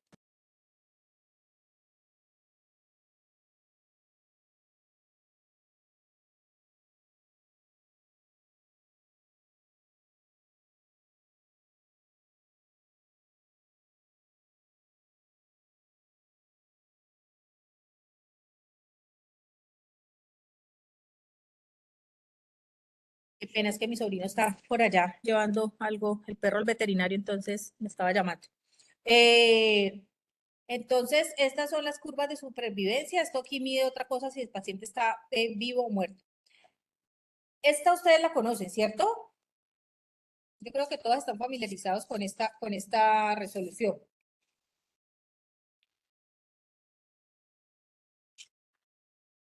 ¿Alguien conoce las variables de la cuenta de alto costo?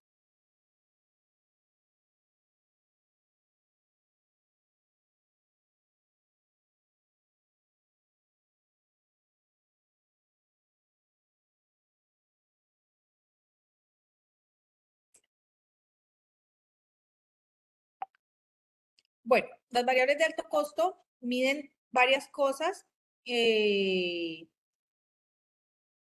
ellas muchas cosas de caracterización de la población y miden varias variables del paciente, del seguimiento del paciente. Entonces, miren, esta era una de las preguntas. La IPS, a través de la historia clínica, la historia clínica oncológica, el personal institucional de la cuenta de alto costo y la coordinación de oncología, más de los especialistas, recolecta unos datos acerca de todo lo que tiene que ver con cáncer y se los pasa al asegurador. Se lo pasa y el asegurador a través de la historia clínica de la IPS y la información que tenga la corte de cáncer. El personal de la aseguradora para la cuenta de alto costo recolecta toda esta información y hace un envío a la cuenta de alto costo. Entonces yo por eso les preguntaba que quién hace el reporte directo. El reporte directo a la cuenta de alto costo lo hace el asegurador, la EAPB o la EPS. Y la cuenta de alto costo a su vez reporta al Ministerio de Salud y de la Protección Social. Todos me contestaron que lo hacía la IPS, pero la IPS no es el que reporta directamente a la cuenta de alto costo, sino el asegurador. Y las rutas integrales de atención que también miden otros hitos u otros indicadores de seguimiento del paciente. Entonces, tenemos la resolución 418 del 2014, que es la de ruta de atención para niños y niñas con presunción diagnóstica de leucemia en Colombia, el manual metodológico de las RIAS y tenemos la política MAITE. Esta es la ruta de la resolución 418 del 2014. Esto lo vamos a ver en la próxima clase, por allá en una clase más adelante cuando veamos normatividad.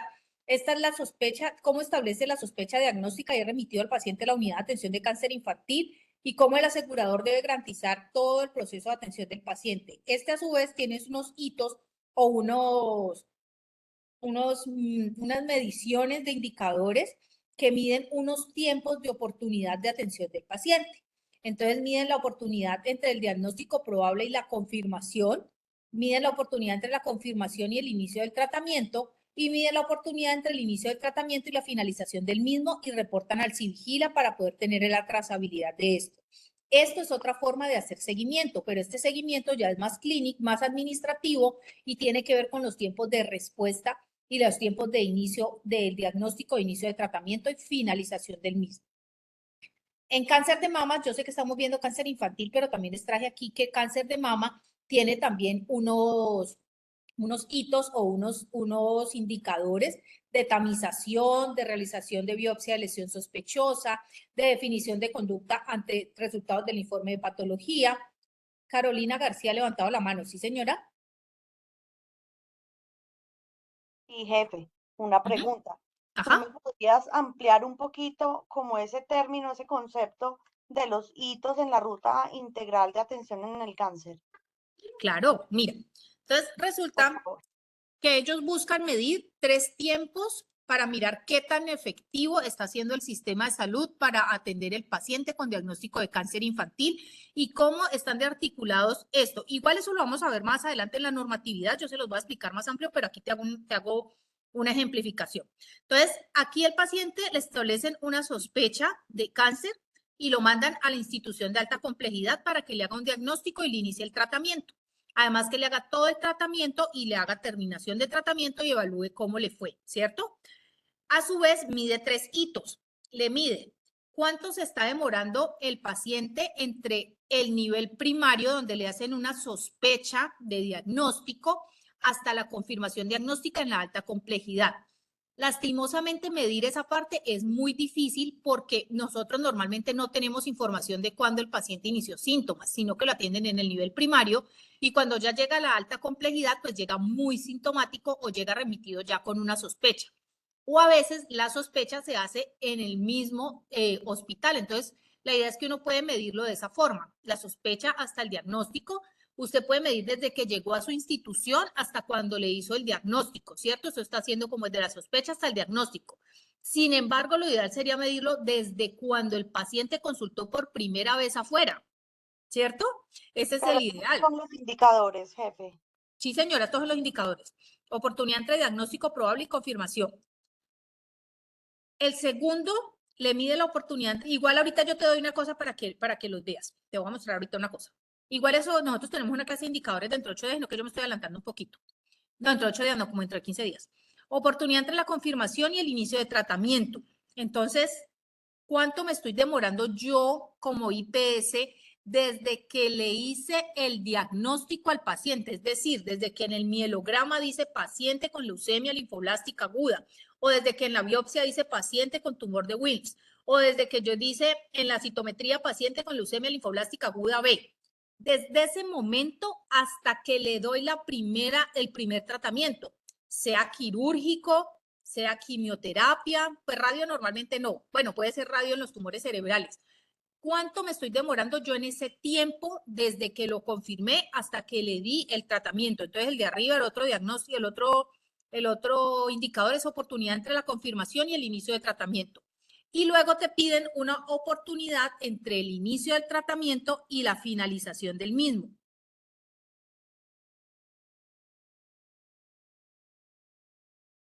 Entre la finalización del mismo. Entre el inicio y la finalización. Sí, O sea, señora. el último ciclo. El 15, No, por ejemplo. entre el inicio y exactamente, entre cuánto me estoy demorando yo en darle, por ejemplo, en leucemia, la prednisolona a la última vincristina, el último ciclo de tratamiento. ¿Cuánto me estoy demorando yo ahí? En leucemia linfoblástica aguda eso se demora entre 2.5 a 3 años, porque el tratamiento es largo. Pero, por ejemplo, en tumor de Wilms en linfoma de Hodgkin son 6 meses, por ejemplo.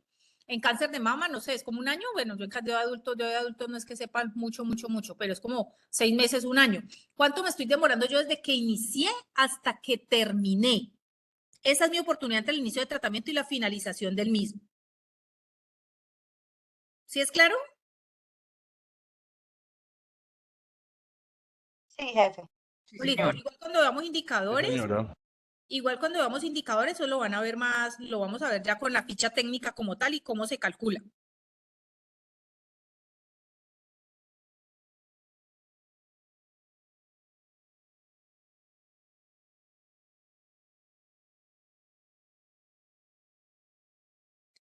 Aquí hay otra, por ejemplo, esto es lo de cáncer de mama, porque en cáncer de mama a usted le toca medir otros indicadores. Entonces, la tamización poblacional, que eso no le toca a ustedes porque ustedes no hacen la tamización.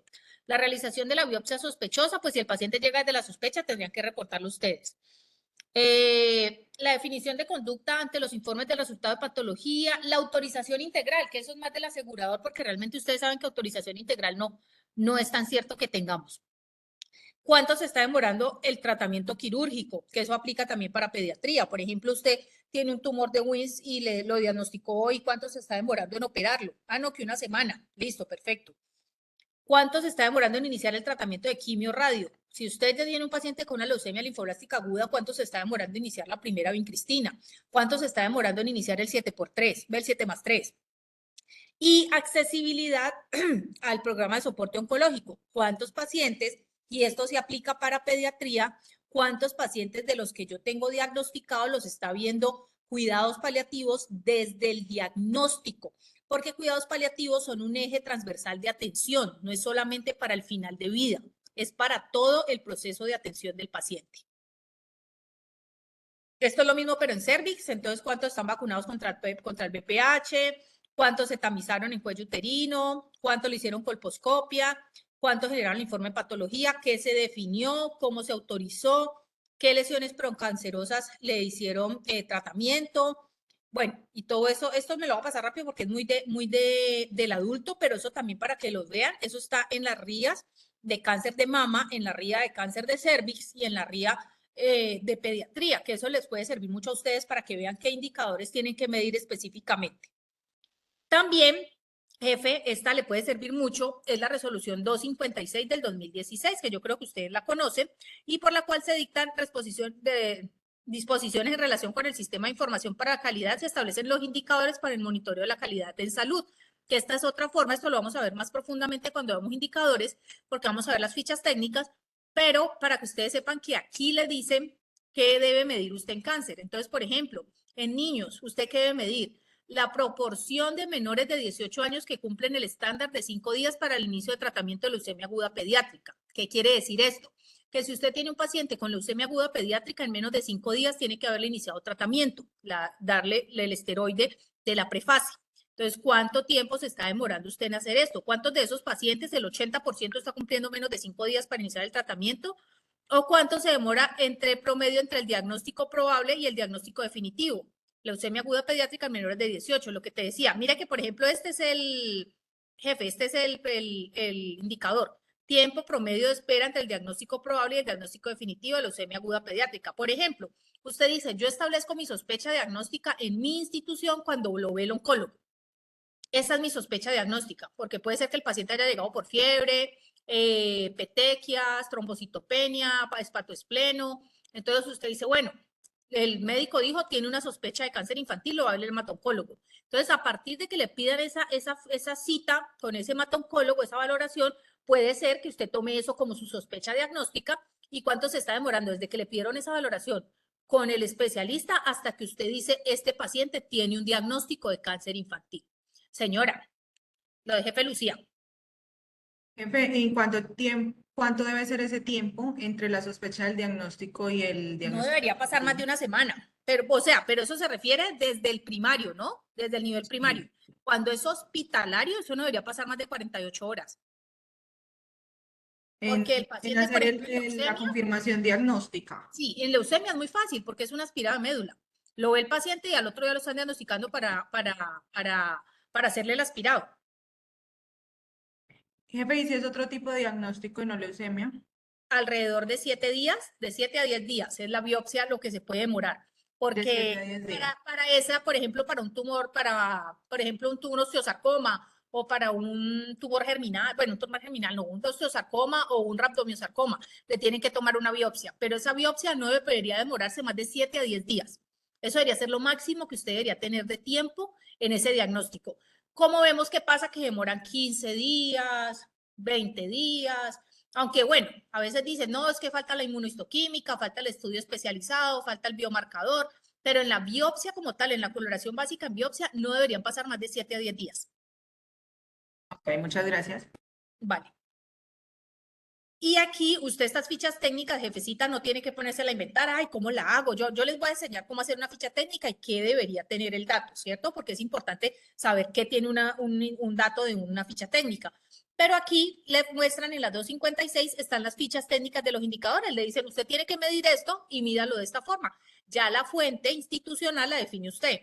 Ah, que lo voy a tomar de la historia clínica. Ah, que lo voy a tomar del informe manual que yo tengo en el cuadro de Excel, que lo va a tomar del drive de navegación. Eso lo define usted porque esa fuente la tiene que tener, usted es el que tiene claro dónde la va a medir. La adherencia al tratamiento la vamos a ver un poquito más dentro de 8 días, entonces esto lo voy a pasar rápido, pero adherencia en general, que es otra forma de hacer seguimiento, es medir la adherencia al tratamiento, es el grado en que el comportamiento de una persona se corresponde con las recomendaciones acordadas con el personal de salud. La adherencia no solo se mide diciendo que se tomó la pasta.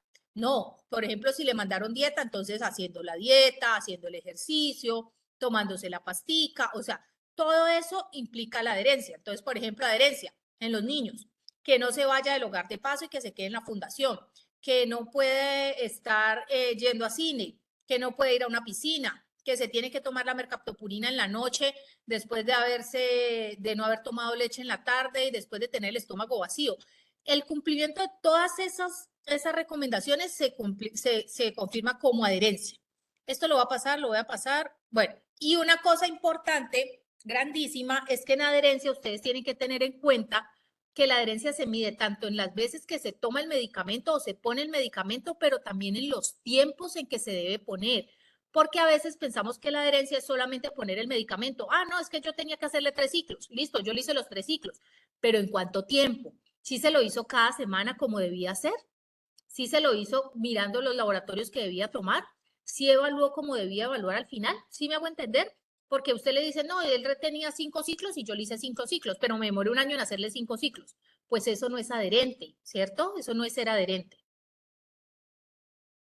Y a través de la navegación es la solución a todos los males, no mentiras tampoco, pero sí ayuda muchísimo con la parte de comunicación, seguimiento clínico y administrativo y el acceso que permite a todos tener pues mejoras en la oportunidad, mejoras en ese seguimiento, saber dónde anda el paciente, en qué anda, cómo le ha ido y mejora el resultado clínico final del paciente. Bueno, ¿hasta allí alguna pregunta? Que ya estamos terminando. ¿No? Vamos muy bien, gracias. Bueno, entonces,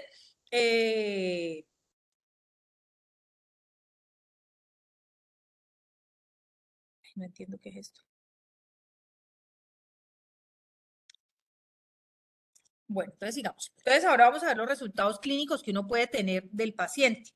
Entonces, el resultado clínico del paciente puede ser el siguiente.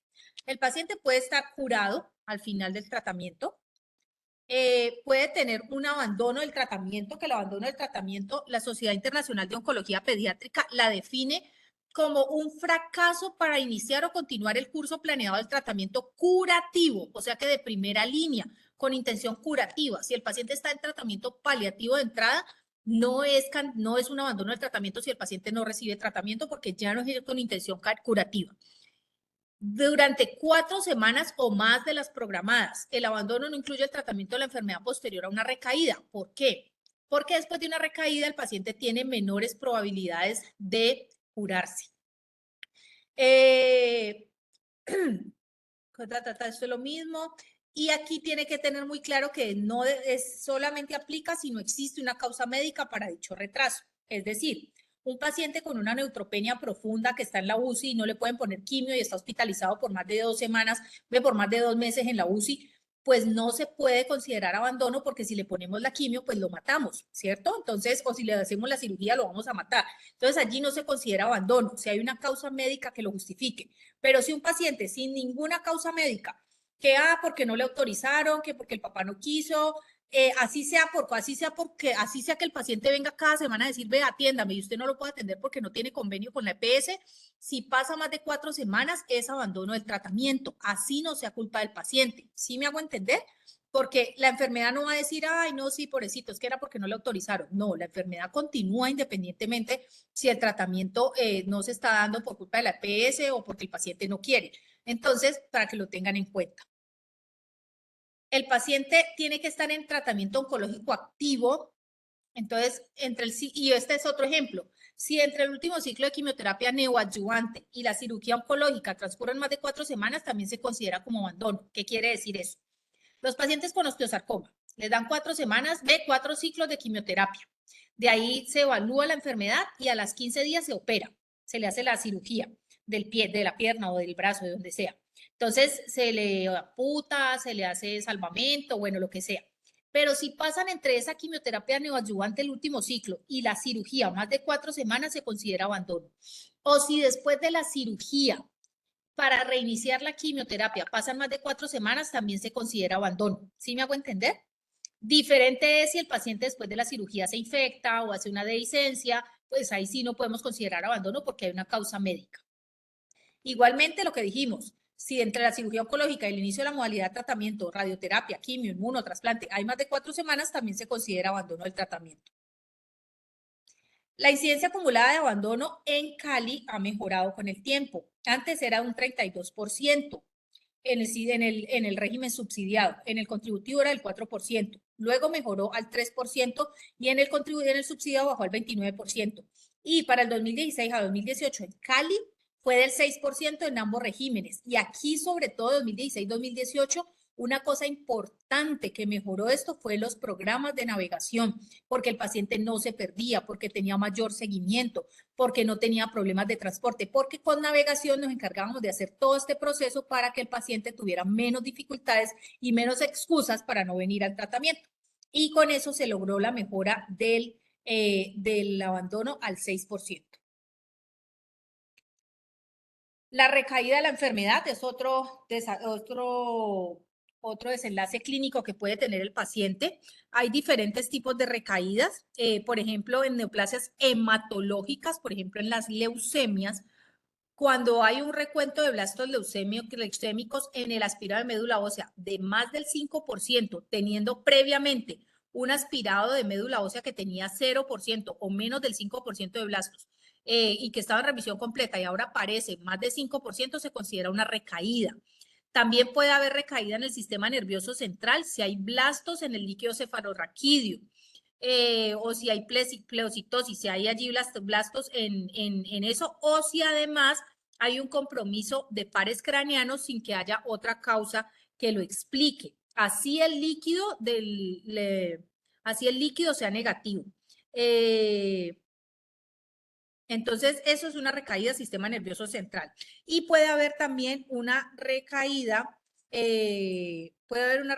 también en el testículo. Ustedes saben que los santuarios de la leucemia es el testículo y el sistema nervioso central. Entonces, si hay una recaída testicular, puede ser cuando el paciente presenta aumento del volumen testicular con biopsia positiva, o en el caso de que no se pueda hacer biopsia, pues se considera si el diagnóstico clínico, siempre y cuando no hayan otras patologías que lo expliquen.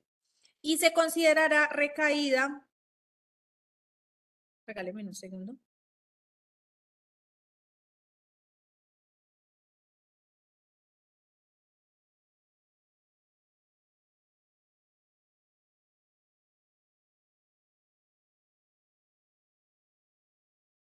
No, hoy todo el mundo le dio por interrumpirme, perdón. O se considera recaída en otros órganos si hay una biopsia positiva con inmunohistoquímica del sitio afectado. Entonces, que tenga una infiltración en la piel, que tenga una infiltración en el vaso, que tenga una infiltración en el hígado. Eso sería una recaída si hay previamente una remisión completa de la enfermedad. En los tumores sólidos es cuando hay una nueva lesión con igual diagnóstico a la inicial, una vez se ha documentado la respuesta del primario, lo que yo les decía. Le quitaron la pierna al niño del osteosarcoma, pero luego después de eso, o sea que ahí estaba en revisión completa, le aparecieron unos nódulos pulmonares. Eso es una recaída de la enfermedad. Si se cuenta, pues si tiene que haber una histopatología para saber de que esos nódulos pulmonares pues no son de otra cosa. Cuando hay lesiones altamente sugestivas de ser recurrencia tumoral desde el punto de vista de clínico y paraclínico y que no se puede hacer una biopsia, el equipo médico tratante tiene que definir si es una recaída. Y algo importante aquí es los tumores asincrónicos.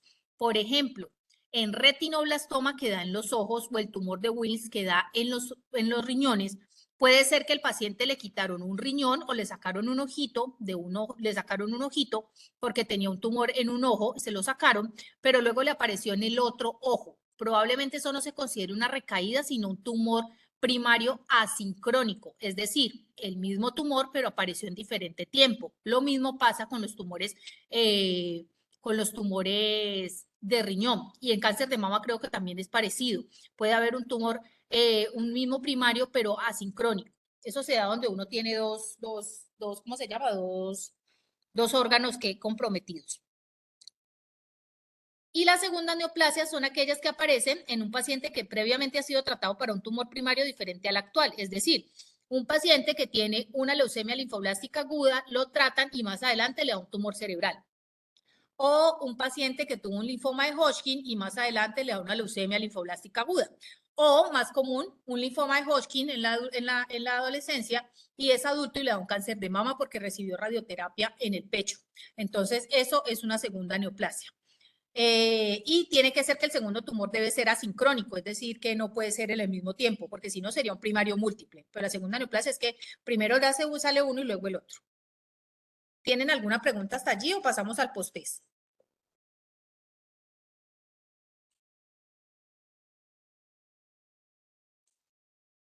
¿No? ¿No hay preguntas? La cámara. No, entonces este post-test ya me van a sacar 5. Esperen a ver, ¿dónde es que está el chat de esto para poder? Entonces, aquí está el post-test. Porfa, métanse ahí y lo hacen. Tenemos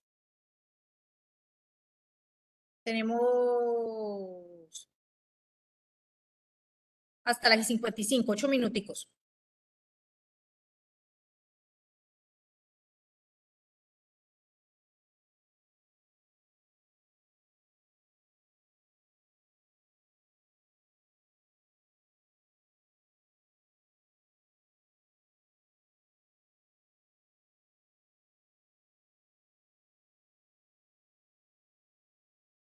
Y de una vez voy a poner el link de la asistencia.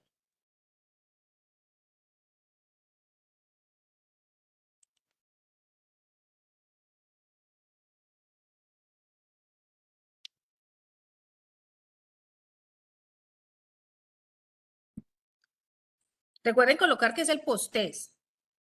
Colocan post-test.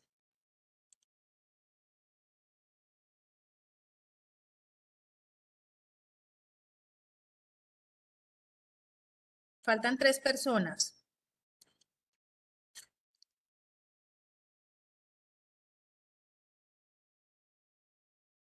Recuerden que no es el pretest, es el post-test.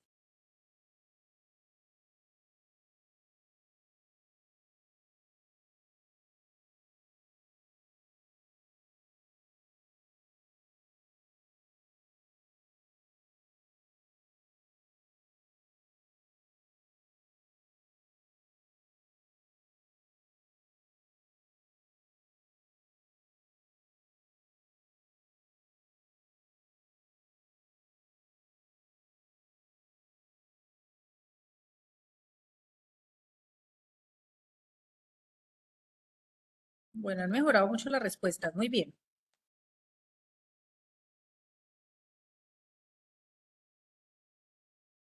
Allí, porfa, firmen la asistencia también, que ya les puse el link.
¿Cómo van?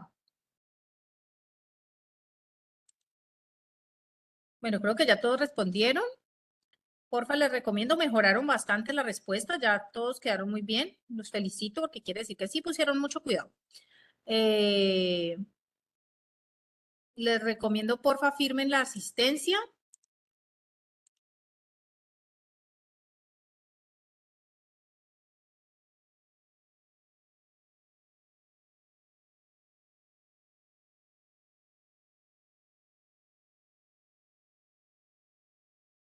Y lo que les iba a comentar es que dentro de 8 días, entonces tendríamos la capacitación el martes de la psicóloga Isabela, que tenemos pendiente, que tuvimos que cancelar la vez pasada porque, porque ella no está, ella no podía dar la conferencia, quedaría para dentro de 8 días martes. ¿Listo?